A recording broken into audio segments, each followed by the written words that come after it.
Okay, children, how are you? Fine. Now your next chapter after trigonometry, it is a part of trigonometry. Okay, and the practical sums related to trigonometry we are going to understand here. Okay, end of the last lecture I explained you that when we solve this chapter, at that time basically we will going to use the tan theta maximum.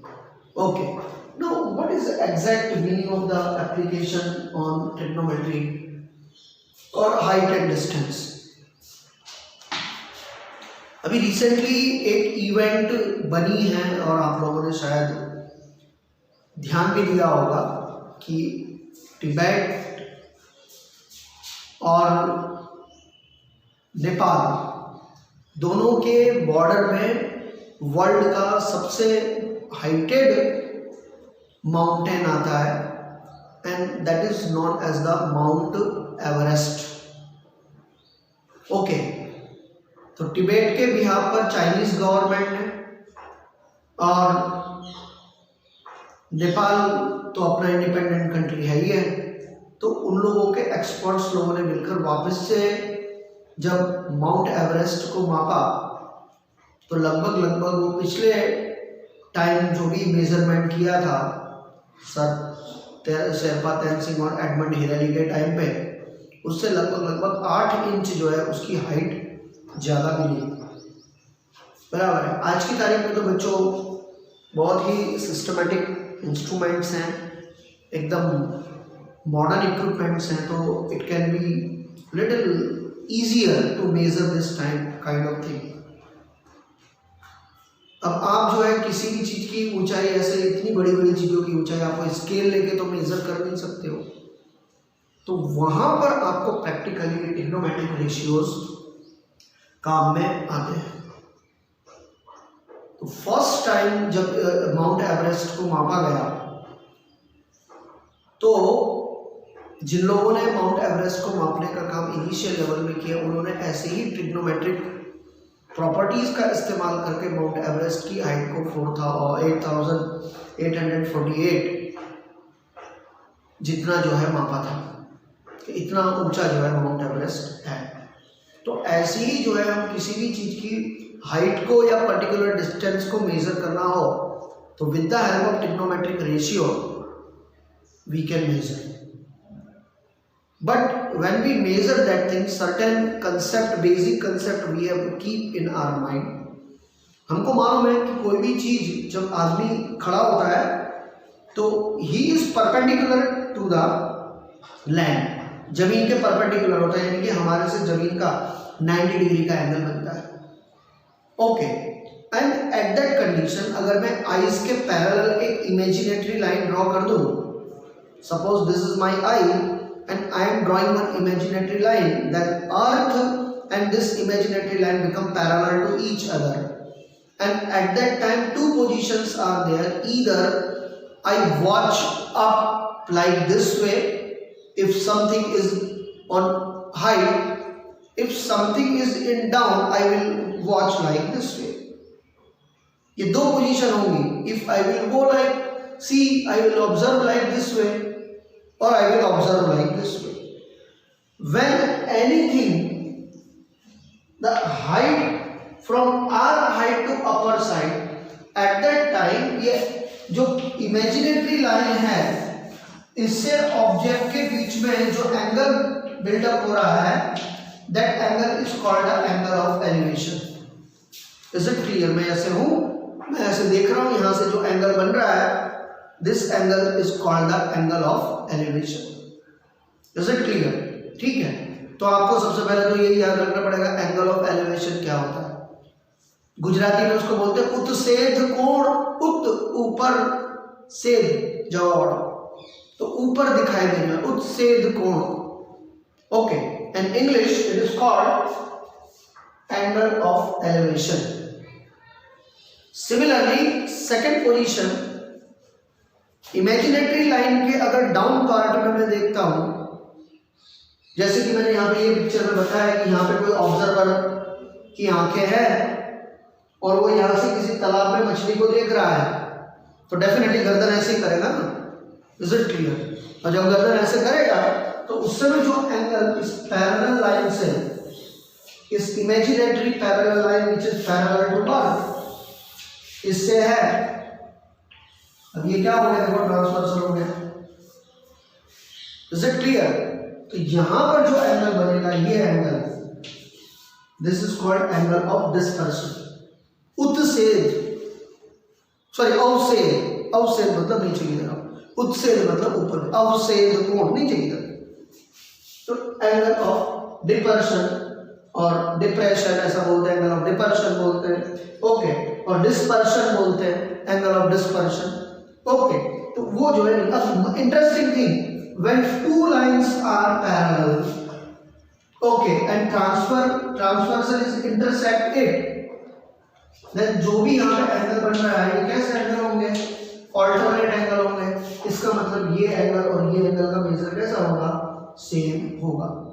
तो ये चीजें इधर दिमाग में रखने का बात, okay, then you will able to understand the sum. First elevation किसे बोलते हैं एंड डिस्पर्शन में से बोलते हैं आपकी, और हमेशा ऑब्जर्वर के पॉइंट ऑफ व्यू से ही स्टडी करना भाई, और याद रखना observer is always perpendicular to earth, और any object is perpendicular to earth, earth से परपेंडिकुलर ही होगी, 90 डिग्री का एंगल बनाएगी वो, और फिर या तो वो ऊपर होगी या वो नीचे होगी, दैट्स फिनिश। अगर इतना ध्यान में है तो ये हम लोग इस चैप्टर के रिलेटेड सम्स कर सकते हैं। First thing is that I told you, and maximum हमको इसमें किसका इस्तेमाल करना है, मैक्सिमम हमको 10, 30, 60 इसी का इस्तेमाल करना है, 45 बराबर, इसका ज़्यादा होगा opposite upon adjacent, that's finish. फिर अगर एक्सेप्शनल केस में कुछ आ गया तो देखते हैं। सेकेंड थिंग, सम कैसे करना है, most important, whenever sums will come, first thing is that read it carefully, and whatever picture you are drawing describe it first of first, कि भाई ये then use the sum formula or whatever terms are there and then you try to solve it. Is it clear? तो अब हम लोग जो है सम की शुरुआत कर रहे हैं, एक आध सम मैं एग्जांपल से लूंगा, फिर हम लोग एक्सरसाइज में जाएंगे, ओके। चलिए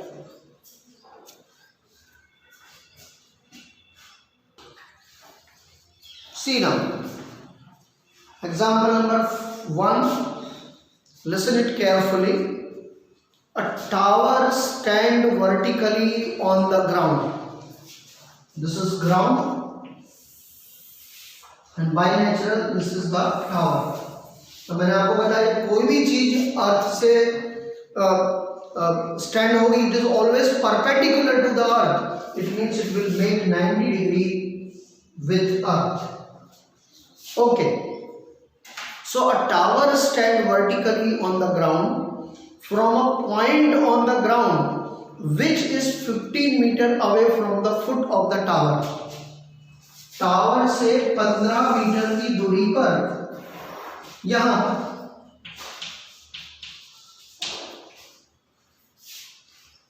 okay, the angle of elevation, अब देखो एलिवेशन मतलब क्या हुआ, ऊपर की तरफ, is it clear? Angle of elevation of the top of the tower is found to be 60 degree.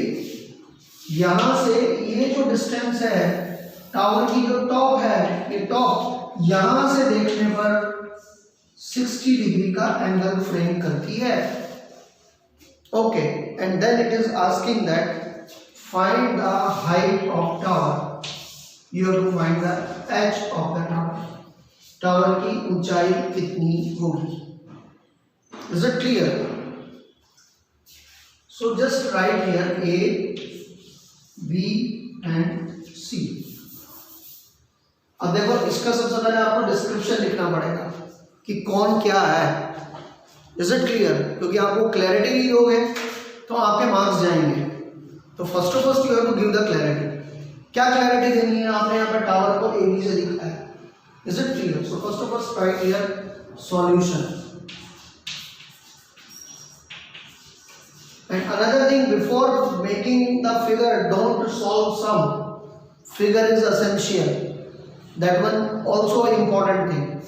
So what is, you write like this way, as shown in the figure, as shown in the figure, AB indicate the height of tower. Okay, first point. Second point, point C is 15 meter away from the base of tower, means BC equal to 15 meter. Measure angle ACB equal to 60 degree. Therefore बिंदु वाला, okay, अब opposite height ढूंढनी है, base दिया हुआ है, तो क्या यूज करेंगे, tan C equal to opposite upon adjacent. Is it clear? So here therefore tan theta equal to opposite means AB upon adjacent, that is BC. Now tan theta means what? Tan 60 equal to AB, that you don't know, that is the height of the tower, so you write H here, and BC that is 15. Now what is tan 60? Tan 60 की value कितनी होती है भाई? tan 60 की value होती है √3. Is it clear? So instead of tan 60 you write here √3 equal to H upon 15. Do the cross multiply में 15 3 का 45 मत कर देना भाई. This is irrational number. This is rational number. So it will be not multiplied. So you have to write like this way: 15 √3 equal to H.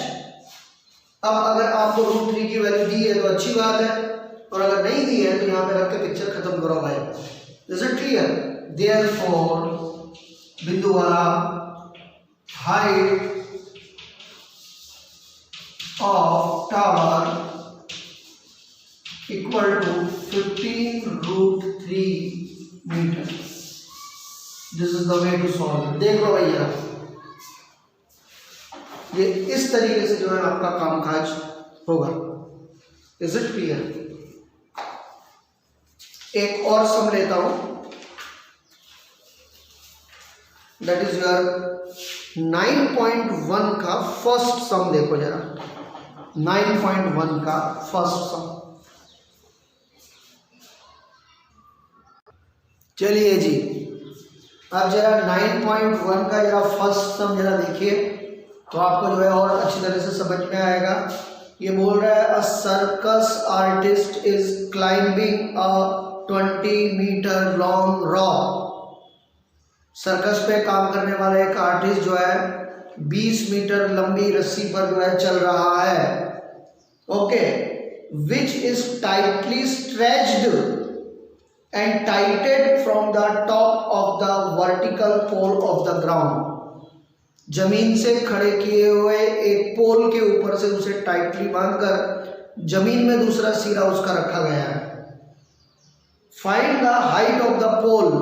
पोल की ऊंचाई find out कीजिए. If the angle made by rock with the ground level is 30 degree. मतलब angle of जो elevation है बराबर है वो 30 degree का अगर है तो पहले तो एज पर दैट फिगर बना लेते हैं, और यहाँ पे आपको एक इंस्ट्रक्शन भी दिया है, see the figure 9.11. Okay, so here AB is indicate the height of pole, okay, and AC indicate the rock, and angle ACB equal to 30 degree. Length of pole is 20 meter. What you have to find? Height. Height of the pole you have to find. Is it clear? This much information is there. Now with the help of this information, first we have to write the statement. सबसे पहले तो भैया statement लिखना पड़ेगा. So write here solution.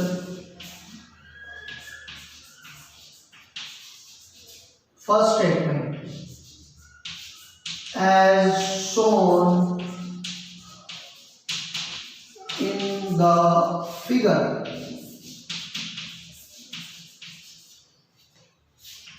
AB indicate the height of pole. AC indicate the row.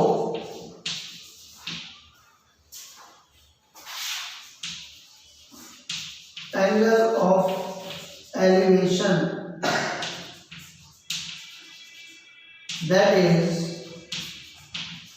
major angle ACB equal to 30 degree. AB equal to question mark means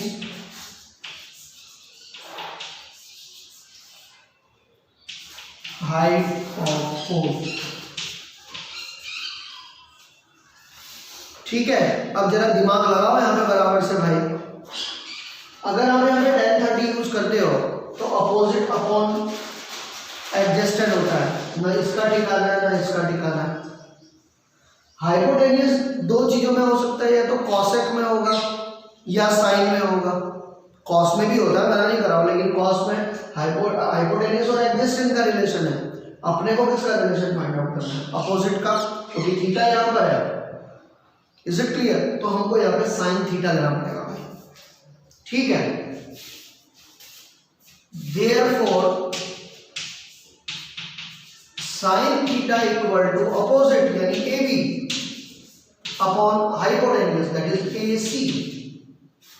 is it clear? अब sine theta की value बोलो कितनी है? 30. तो sign 30 equal to AB कितना है? 20. तो sorry H and AC कितना है? 20. अब बोलो साइन 30 की वैल्यू कितनी होती है भाई? साइन 30 आपका होता है 1/2. 1/2 इक्वल टू H/20. अब अगर आप क्रॉस मल्टीप्लाई करोगे तो ऐसे होगा ना भैया, 20/2 इक्वल टू H. ठीक है. तो H इक्वल टू कितना हुआ आप लोगों का? Therefore H equal to 2 times half, यानी कि AB equal to 10 metre means height of pole equal to 10 metre. अब मैंने आप लोगों को एक और मजेदार चीज सिखाई थी, अगर याद हो तो 30, 60, 90 थ्योरम बताया था. अब जरा दिमाग लगाओ उसको. 30 डिग्री की सामने वाली साइड हाइपोटेन्यूज की क्या होती है? हाफ होती है. हाइपोटेन्यूज 20 है तो 30 का सामने वाला कितना होगा? उसका आधा यानी कितना हुआ? 10 हुआ कि नहीं हुआ? तो 30, 60, 90 अगर आपके दिमाग में है तो you can do even cross check also. ठीक है. So like this way we have completed 2 sums and introduction. Next part whatever remaining sums are there that I will share with you. See you all of you. Bye. Take care. Okay. शायद इसके बाद में उत्तरायण आ गई होगी. So again happy Uttarayan to you all. Enjoy करो, मजे करो भाई.